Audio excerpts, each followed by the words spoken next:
Cine Cartoon presenta la pila y el acumulador.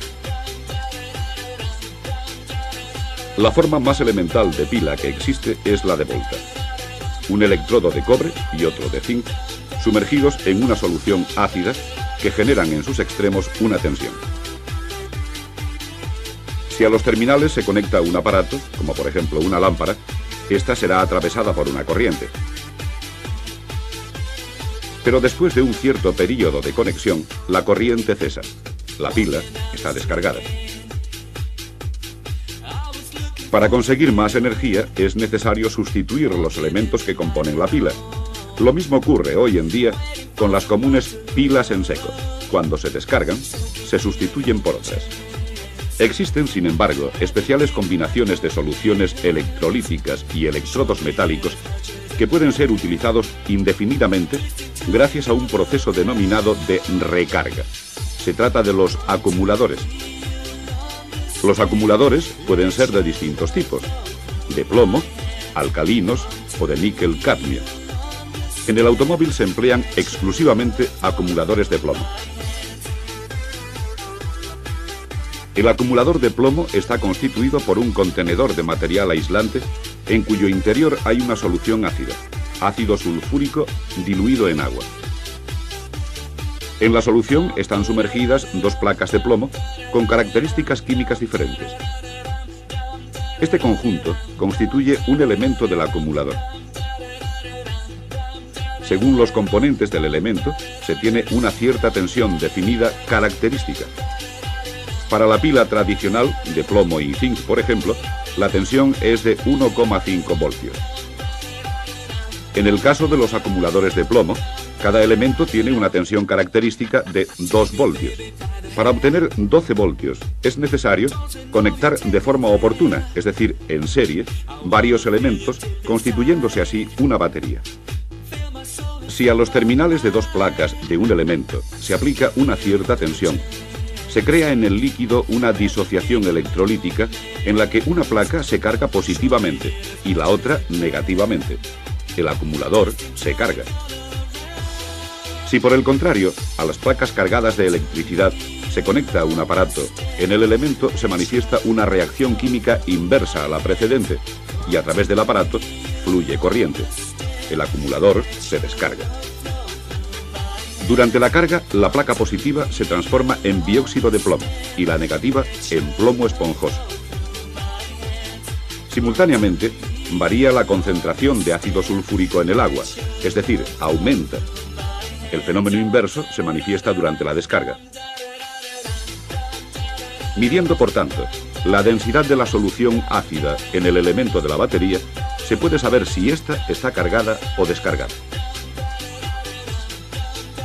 Debido a que las reacciones químicas que acontecen en la batería se producen sobre las superficies de las placas, la cantidad de energía almacenable en un acumulador depende de la superficie de estas. Para obtener una elevada superficie en el limitado espacio disponible, se conectan varias placas positivas en paralelo, alternadas con otras negativas, también en paralelo. Para reducir el tamaño de la batería, las placas de signos opuestos se encuentran muy cercanas de las otras. Esta proximidad puede crear inconvenientes, como por ejemplo, cortocircuitos si las placas de signo contrario se tocan, con grave daño del elemento. Para evitar el contacto entre placas de signo opuesto, se montan separadores que son extremadamente permeables al paso del electrolito de naturaleza líquida contenido en la batería. Los separadores son de material microporoso para permitir tanto el tránsito de las cargas eléctricas como el desarrollo de las reacciones químicas, merced al paso del líquido, sin dejar que eventuales partículas de material puedan cruzarlas. Como hemos dicho, los elementos de la batería deben ser conectados en serie para obtener la tensión final de 12 voltios. Las conexiones entre los elementos se realizan exteriormente a la batería por medio de un puente entre los terminales que sobresalen de las celdas. Hoy en día, la evolución de la técnica permite realizar las conexiones en el interior de la batería entre celda y celda, acortando los recorridos y reduciendo la caída de tensión en el momento del arranque del motor. La energía disponible de una batería de acumuladores se expresa normalmente en amperios hora. Se dice, por ejemplo, que una batería es de 50 amperios hora. ¿Qué significa esto exactamente? Significa que la batería está en condiciones de suministrar 50 amperios en continuidad durante una hora, o 1 amperio durante 50 horas, o 2 amperios durante 25 horas, o 25 amperios durante 2 horas, etc. Cada acumulador lleva escrito sobre la carcasa el valor de su capacidad y el valor de la corriente de carga.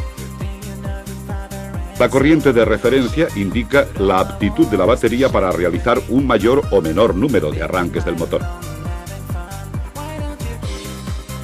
Vamos a ver ahora cómo se puede controlar el nivel de carga de una batería empleando el polímetro.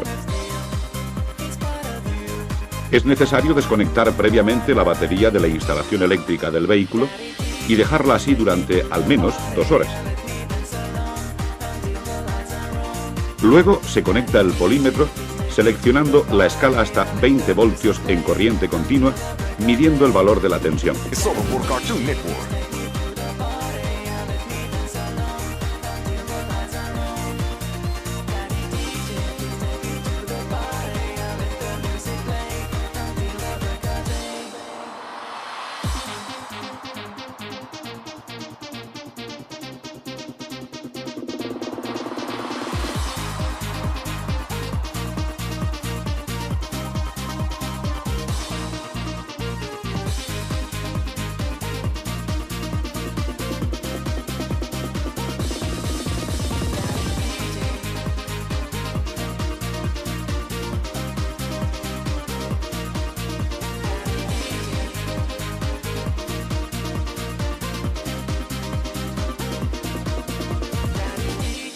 Take me to the party and let me dance along until the lights are on.